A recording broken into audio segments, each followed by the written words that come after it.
The ruined cathedral echoed with the dark sorcerer's laughter as his spear pierced hero Akira's chest. Akira, what a pathetic coincidence. Two men with the same name, only one worthy of it. He's laughing. I am dying. And he's laughing over our name. As his life bled out, hero Akira felt an unnatural pull, not toward death, but into a crushing darkness. Cold stone. I am kneeling, and my chest. It doesn't hurt. These hands aren't mine. Smaller, clad in apprentice robes. What is this? He raised his eyes. 3 feet away stood the dark sorcerer, Akira, the man who had just killed him. He doesn't see me. He doesn't know. I am inside his tower, as his apprentice, a different face, violet eyes, scar on my jaw. I've become someone else. The sorcerer turned away, oblivious. For now, the hero's soul was hidden, but only inches from its murderer. The apprentice rose unsteadily, forcing his unfamiliar limbs to obey. Late for your lesson, boy. In this tower, punctuality keeps you breathing. He said, breathing. He'll kill me if I slip. Play the loyal student. Bury your rage. In the training chamber, the sorcerer demonstrated a simple rune casting, while the apprentice copied with deliberate clumsiness. I could outcast him in my sleep, but I must appear a novice. His eyes never leave me. For a runt, you show a spark. Keep pleasing me, and you might survive to a real spell. He thinks he's shaping a weapon. Good.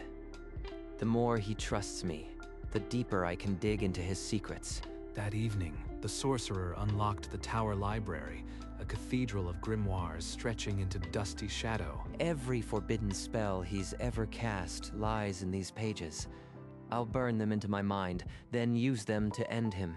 And so the hero, hidden in the skin of his enemy, began a silent war of knowledge, a war measured in candlelight and stolen spells. Weeks bled into months. The apprentice devoured the library's secrets, his true skill hidden behind a mask of growing competence. This one learns faster than the rest. He may finally be the heir my art deserves. He's watching me differently. Warmer. I am being singled out. That's a blade with 2 edges. One evening, the sorcerer draped a new robe over the apprentice's shoulders, finer than the rest, stitched with silver runes of protection. Wear it proudly. It marks you as my own. In this tower, my favor is your shield. My shield. Or my leash. He's treating me like a son, and part of me wants to believe it's real. They began sharing meals in the cramped tower kitchen. The sorcerer's stories growing almost fond, the apprentice's smiles easier. I never took a wife, never sired children, but training you, it's filled a hollow I'd forgotten. This is the man who laughed as he killed me. So why does it hurt to hear him sound lonely? But the hatred never died. It smoldered beneath the obedient face, waiting, feeding on the stolen spells he now knew by heart. One night, the apprentice found a sealed door, heavy iron, pulsing with violet runes. A door that screams, "Stay out." The magic on this seal is ancient and deeply personal. What is he hiding? That evening, he asked about the door, keeping his tone light. Master, what's behind the sealed door in the east corridor? The runes look powerful. That part of the tower is crumbling. Forget you saw it. Forget. He just warned me off without lying well. Something is down there. That night, he returned with a stolen spell pick. Inch by inch, the runes began to yield. There's a cold wind behind this door. Not collapsed stone. A deep basement, full of old pain. Discovery meant death. But the hunger to know consumed him, and he worked until dawn. Whatever you buried down there, I will find it. And then we'll see who the real monster is. The final rune cracked, and the iron door swung open onto a cold, silent darkness. He descended, the air thickening with old magic, and something worse. Despair crystallized. This place reeks of death. Not monsters, people, apprentices. The sub-basement opened into a vast chamber, and there, Frozen in rows stood the petrified forms of what had once been youths. Their robes, identical to the one I am wearing. The favorite's robe. It's a death sentence. He reached out and touched the nearest statue. The stone cracked beneath his fingers, a silent scream escaping as dust. He killed every one of them. When they grew strong enough, he petrified them and locked them away. The truth was a blade twisting in his gut. The fatherly warmth, the lonely confessions, all a lie, a mask over a predator's instinct. I am not his son. I am the next trophy. And in that tomb, the hero's hatred reignited, cold, absolute, and patient. The apprentice sealed the door behind him and erased every trace. His smiles became brighter, his obedience more eager. Let him think he owns me. The softer his guard, the easier the kill. In the sorcerer's presence, he was the perfect student. Alone, he opened the forbidden scrolls, the ones marked Soul Rend. This spell tears the soul from the body. Agony he taught me to inflict. Now I'll use it on him. Night after night, he practiced in the library, violet fire on his fingers, his reflection a stranger in the dark. The power is intoxicating, but I can't stop. This is the only way. You've grown so focused. It pleases me. Soon you'll be ready for the true depths of my art. The true depths. He's leading me right to the knife. The sorcerer watched with pride, oblivious. The apprentice hid his smile, a ghost inside a borrowed body. I know every spell, every weakness. When the time comes, I will be the last thing he sees. In the candlelit throne room, the dark sorcerer summoned his council and his precious apprentice. In 7 days, you will face the coming of age right. It is the highest honor I can bestow. 7 days. The same ceremony that marked the last robe these dead apprentices wore. The honor was a prelude to the grave, but this time, the grave would be his. At the ceremony's heart lay a jeweled dagger, the instrument that would seal his loyalty or his life. That dagger will be my weapon. When I take it, I'll release Soul Rend into his chest. 6 days.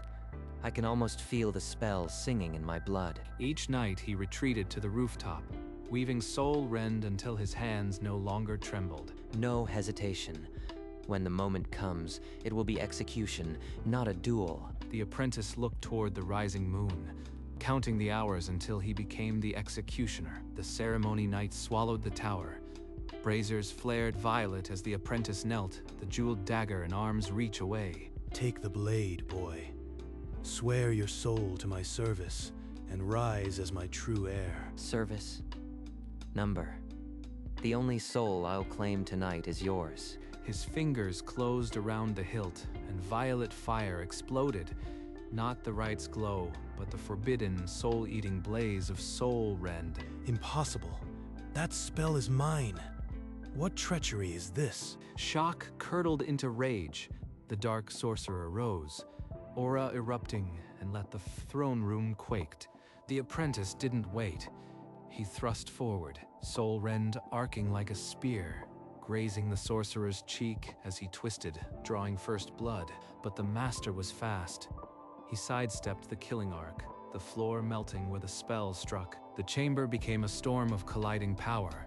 Violet fire and black tendrils locked in a shrieking deadlock. Then the sorcerer surged, tendrils whipping from his body, each one a killing stroke, forcing the apprentice onto the defensive. I died once in this cathedral. I won't die again in this tower. The apprentice stopped dodging. He let a tendril cut his shoulder and poured everything into one strike, Soul Rend shaped into a blazing violet spear. Fool. You think that toy can pierce? The spear punched through his chest. The sorcerer's sentence died in his throat. For a heartbeat, the room was silent. Then the dark sorcerer laughed, a wet, broken sound. He grabbed the apprentice's collar, pulling him close with dying strength. So, it was always in your blood. The name Akira, your ancestors, wiped out my entire family long ago. I found you, for that. The apprentice's mind reeled. He tried to pull back, but the sorcerer's grip held him there, forcing him to hear. I killed you before you could ever know, but now you die with my truth. The light fled the sorcerer's eyes, but his final words seared into the apprentice like hot iron. A vision bloomed, an ancient manor, warriors bearing the Akira crest, cutting down a screaming family. That's my blood, my name. I am the heir of murderers. The sorcerer's grip slackened. His hand fell to the stones, his body slumping lifeless. I thought I was justice, but this was just a feud, and I am the last ember. The throne room lay in ruins. Braziers overturned, stone cracked, the council fled. Only the victor and his corpse remained. He killed me out of a grudge my ancestors earned, and I became him to destroy him. He looked at his hands, the hands that cast soul rend, the hands of a killer's descendant. I won't be the next dark sorcerer. I won't carry this name forward like a curse. The sorcerer's truth hadn't killed him, but it had hollowed out his victory, leaving only ashes and an unanswered question. The apprentice stared at the dark throne, the jagged pillars, the pooling blood, and felt nothing. This tower is a monument to a feud I never chose. Let it burn. He climbed to the library, the grimoires whispering from the shelves as if sensing fate. All this knowledge, hoarded for one man's revenge. Tonight, I scatter it to the winds. Violet fire roared from his hands, splashing across the shelves. The ancient pages screamed as they caught. He didn't watch it burn. He pulled the books from the shelves, hurling them through the tower windows, into the rushing night. From the tower's peak, the sorcerer's forbidden knowledge rained down, falling toward villages, crossroads, open fields, no longer locked away. Words that once died in darkness now rested under the stars. Let them find the truth. Let them judge. I am done being a weapon. Only one book remained, and for a long moment, he held it above the flames, wondering if any part of this legacy deserved to live. The last grimoire fell into the flames, and he did not wait to watch it burn. He stepped into the gray morning, the tower's weight falling from his shoulders with every stride. The muddy road stretched ahead, cold and unmarked, asking nothing of him. My hands. Once a hero's, once a killer's. Now they're just hands. No inherited guilt, no stolen vengeance. Just the road and the truth. Behind him, the tower still burned, but the flames were no longer his to carry. He walked on, the sun climbing, the world opening. The name, Akira, will mean something new, or nothing at all. And so the two Akiras ended, not as victor and villain, but as a story no longer told. Just a man, just the morning, just the road. Days later, a farmer found a singed grimoire half buried in her field, its pages fluttering with violet residue. In a tavern, a scholar traced a rune and wept, not from fear, but because the knowledge had finally reached him. The apprentice walked on, seeing none of this, but the world was already rewriting itself around him. I didn't end the feud. I just gave it the chance to die on its own. He crested a hill and paused. In the distance, the tower was a blackened husk, smoke curling upward like a released breath. Goodbye, Akira. Both of you. He turned north, where the roads were rougher and the maps still blank, and kept walking, and kept walking. Somewhere, a child opened a book and traced a glowing rune. Nothing exploded. The world didn't end. Maybe knowledge doesn't have to be a curse. Maybe it just needs to be free. The road went on, and so did he. 3 days north, the road dipped into a valley where the fields lay blackened and silent. The air tastes of rot and old magic. I should walk around. But a child's cry cut through the quiet, high and terrified, coming from a half-collapsed barn. Number. I am done being a weapon.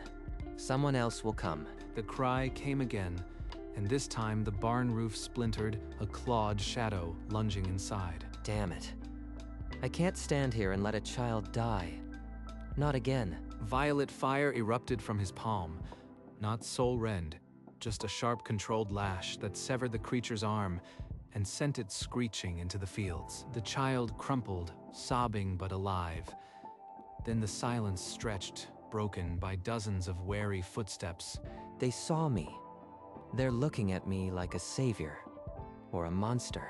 In the crowd, a hooded figure watched, paused, then slipped away north carrion in nabes that wasn't finished yet. The hooded figure was gone, but the crowd's eyes stuck to the apprentice like thorns. They want a name, a reason to blame or thank. I should leave. An old man stepped forward, voice cracking. The beast will return before dawn. We have no wards, no mage, please. If I stay, they'll learn I am the dark sorcerer's heir. If I go, the child dies anyway. My name means nothing good here. You'd be safer throwing stones at me than asking for help. But the old man gripped his arm again. We watched you burn the creature. We'll take whatever curse comes with the cure. A curse. That's exactly what I am. But maybe this once. He pulled free and walked toward the barn, violet light already bleeding from his palm. Barricade the houses. Stay inside. I am not the hero they think, but I am not leaving a child to die. Not again. In the distance, a howl answered the violet glow. Not one beast, but many. The night had teeth. The first beasts burst from the tree line, hulking, violet-tinged, their eyes glowing with the same corruption he carried. They're drawn to me, to the sorcerer's residue on my soul. I brought this here. He fought with surgical precision. Violet flame slicing limbs, cauterizing flesh, until the ground ran black with ichor. But the pack was endless. For every husk that fell, 2 more crawled over it, their howling a chorus of hunger. I can't hold them. Not like this. Soul rend is the only way. But it means becoming the monster again. A creature vaulted past him, its claws aimed at the huddled child. The scream that followed was not a howl. Number. I won't let it. The spell erupted, not controlled fire, but a cataclysm. Soul rend tore outward, atomizing everything in its radius. Silence fell. The beasts were charred husks, but the village gardens were blackened, and the windows of every house lay shattered. They're alive, but they saw what I am. The dark sorcerer's heir. I saved them, and now they'll never sleep without fear of me. In the still air, doors creaked open. The villagers emerged, faces caught between awe and terror, their homes scarred by violet scorch marks. I can read their faces. They see the same darkness in me that they saw in the beasts. The old man who had pleaded stepped closer, but his voice now wavered. We're alive, but was that your power? Or something else inside you? I could lie, but they saw Soul Rend. They know I am his heir. Before he could answer, a smooth voice cut from the shadows. Sentimental. The dark sorcerer would have killed them for their fear. Him. The man who watched. He moves like poison. The figure ignored the villagers, his hidden gaze fixed on the apprentice. Every beast tonight was drawn to you. Your soul reeks of his hatred. You knew him. Who are you? He chuckled, a dry sound. I knew the man who taught you Soul Rend, but I care only for what you will become, far from here. He gestured north. The villagers huddled together, silent. The road called. The apprentice turned and walked away without another word, leaving behind ash and a choice not yet made. The road north wound through dead forests, and the hooded figure walked ahead, never stopping, never looking back. He wants me to follow, to ask, but I have nothing to ask a shadow. Finally, in a clearing of blackened stone, the figure turned. The air thickened with the stench of old sorcery. He spoke, voice smooth as oil. You are the inheritor of Soul Rend. The dark sorcerer's legacy cannot be scattered like books. It lives in you. I burned that legacy. I walked away from the throne. He laughed, a dry rustle. You think burning paper erases what you are. You carry his spell, his hatred, his bloodlust. Join me, and we will reshape the world. He's offering me exactly what the sorcerer wanted. A kingdom built on fear.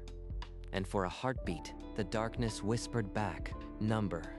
I am not the heir of murderers. Not anymore." The figure lunged, but violet fire met him mid-stride. Soul Rend erupted, not as a cataclysm, but as a scalpel, severing the man's connection to the sorcerer's corrupting aura. The figure collapsed, gasping. The apprentice looked down, then turned away.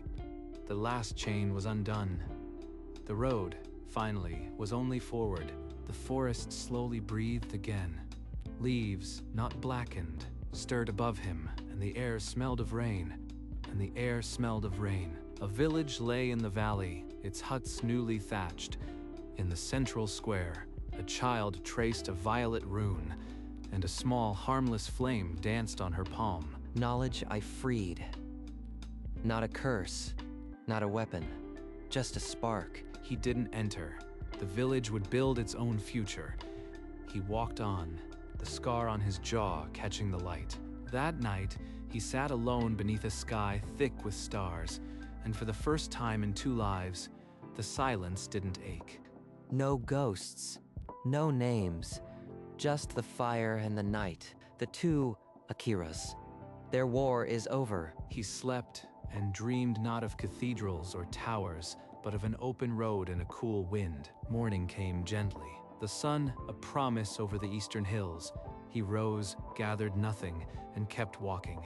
The road stretched ahead, unchanged, and that was enough. The road led him through a market where a smith used a violet rune to mend a broken plow. His hand steady, his smile easy. In a fishing hamlet, a woman drew a glowing net from the sea, chanting softly in the old tongue. No fear, only purpose. It's spreading, not as a weapon, as a tool, the way it should have been. He passed a crumbling watchtower, its stones still black from an old battle, and saw a boy tracing a rune on the wall. It glowed, and the cracks began to seal. They're making it their own. Good. He walked on, and the scar on his jaw no longer felt like a brand, just a mark, like any other. By a river, he stopped and washed his face. The water was cold and clean, and when he looked up, his reflection didn't flinch. I am not the hero, Akira. I am not the dark sorcerer's heir. I am just the road, and that's enough. He rose and walked into the golden afternoon. The river's song behind him. The road ahead his only name. Some stories don't need an ending. They just need to keep going. The road wound through foothills of wild lavender, and his steps were lighter than they had been in 2 lifetimes. I no longer carry the weight of 2 names. I left them on the stones of that tower, and the fire took the rest. The sun set in a blaze of gold and violet, and he didn't turn to watch it. The past had no hold. Everything I was, I let burn. Everything I am, I choose. That's the freedom I earned. He stopped at a ridge, the wind combing through his dark hair, and breathed as if for the first time. No more ghosts, just the world wide and waiting, and a road that asked nothing. And then he smiled. Not the cold smirk of the apprentice, but a genuine, tired smile earned across 2 lives. This is enough. More than enough. The road stretched into the horizon, and his story dissolved into it, a part of everything, a traveler without a name. And so he walked into the gathering dusk, the road his only companion, the silence his only song, the stars his witness. The road did not promise rest, nor did it offer answers. It simply was, and that was enough. He walked until the villages thinned and the land turned wild, until the only maps were the stars above. No one asked his name, and he gave none. He had outlived every role he had ever worn. The scar on his jaw was just a seam now, a line between what was and what could have been. Sometimes in the distance, he saw violet lights, ward sigils, warmed hearths, a child's first safe spell, and he knew, without needing to see, that the world was stitching itself back together with the threads he had let fall. He was no longer the hero who died first, nor the shadow who killed second. He was just the one who kept walking. The two Akiras had finally become something neither intended, a quiet wind over an open road, and the road went on, as all roads do, into a morning no prophecy had ever named. He did not look back.